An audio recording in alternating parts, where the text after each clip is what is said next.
بیاید یه نکته بگم در مورد انشعابات مختلفی که برای مدارهای مختلف میخوایم به این صورت از شینه ها یا باسبار اصلی تابلومون دریافت کنیم.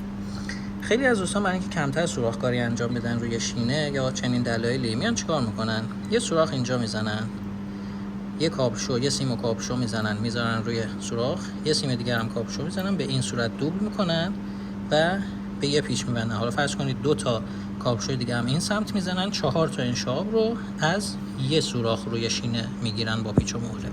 حالا فرض کنیم که اینا کاملا روی هم دیگه فیکسن، هیچ گپی اینجا وجود نداره، اتصال به درستی برقراره. اما این نکته رو دقت کنید، الان 2 تا لاین سیم 10 انشعاب گرفتیم. فرض کنید این کابشوها ظرفیت عبور جریانشون 50 آمپره. حالا وقتی اینو ما نصب میکنیم روی شینه، برای این لاین میتونیم 50 آمپر از این کابشو از شینه جریان بگیریم.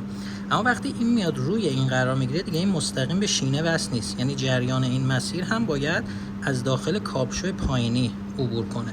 به خاطر همین الان کابشوی پایینی توی این حالت باید 100 آمپر جریان رو بتونه عبور بده. یعنی از اینجا اگر به اندازه ظرفیت کابشوها جریان بکشیم، این کابشو توان انتقال اون جریان رو نداره.